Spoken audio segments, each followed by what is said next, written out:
గంజాయి బ్యాచ్ అనే పేర్లే లేవు అధ్యక్ష. గత 5 సంవత్సరాలు ఈ గంజాయి అన్నది ఒక వ్యాపారం కింద వైసీపీ వాళ్ళు చేయడం, దాన్ని కాపాడుకోవడానికి ఒక ప్రైవేట్ సైన్యం కింద బ్లేడ్ బ్యాచ్ని ప్రేరేపించారు. ఈ 5 సంవత్సరాలు కూడా మీరు చూస్తే ఈ ఆంధ్రప్రదేశ్ రాష్ట్రం అన్నది ఈ గంజాయి బ్లేడ్ బ్యాచ్ కొరల్లో చిక్కుపోయింది అధ్యక్ష. ఇప్పుడు మీరు గత 5 సంవత్సరాలు ఇప్పుడు మీరు హోమ్ మినిస్టర్ గారు చెప్పిన స్టేట్మెంట్ విన్నాం అధ్యక్ష. 5 సంవత్సరాలు గత ముఖ్యమంత్రి, మాజీ ముఖ్యమంత్రి ఏనాడు ఒక స్టేట్మెంట్ అనేది లేదు. దౌర్భాగ్యం ఏంటంటే హోమ్ మినిస్టర్ సమీక్షించిన దాఖలాలు కూడా లేవు వైసీపీ ప్రభుత్వంలో. ఇవన్నీ ఒక ఎత్తు అయితే, రాష్ట్రం అంతా ఒక ఎత్తు అయితే, రాజమహేంద్రవరం కూడా దానికి అతీతం కాదు అధ్యక్ష.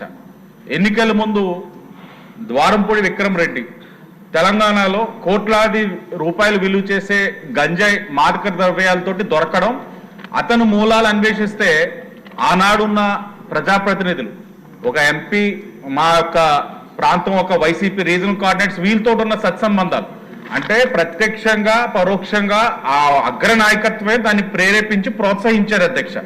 అంటే హోంమంత్రి గారిని మీరు ఏమడుగుతున్నారు?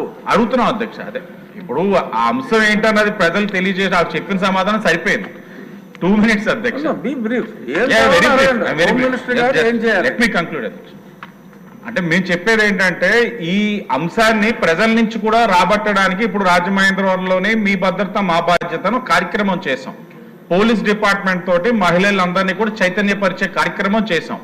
సుమారు ఒక 14 మీటింగ్స్ పెట్టి మహిళలతో పోలీస్ డిపార్ట్మెంట్ కి చైతన్యవంతులు చేస్తూ వాళ్ళని లా అండ్ ఆర్డర్లోని అనుసంధానం చేయడం వల్ల సుమారు 20,000 మంది మహిళలతో చేయడం వల్ల తెలుస్తా ఉంది ఎవరు తప్పు చేస్తున్నారన్నది. చర్యలు తీసుకుంటా ఉన్నాం.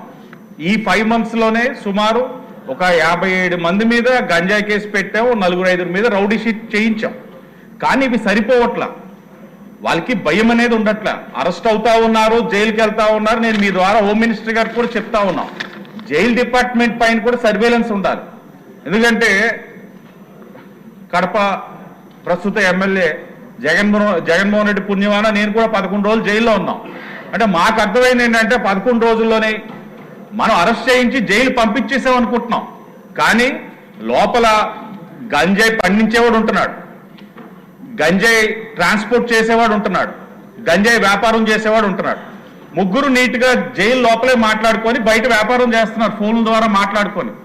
దానిపైన కూడా ఒక సర్వేలెన్స్ అనేది ఉండాలి జైలు డిపార్ట్మెంట్ మీద. అలాగే చట్టాలు తీసుకురావాలి, భయం అనేది ఉండాలి. అంటే చట్టాలంటే దిశ చట్టం లాగా చట్టబద్ధత లేని అలాంటివి కాదు అధ్యక్ష. భయం అనేది ఉండాలి. రాష్ట్రంలో మహిళలందరూ కూడా ప్రశాంతంగా జీవించే విధంగా ఉండాలి. ఆ చట్టాలని కఠినంగా చేసే విధంగా ఆవిడ హోమ్ మినిస్టర్ గారు మేము మీ ద్వారా అడుగుతా ఉన్నాం అధ్యక్ష. అది కావాలి.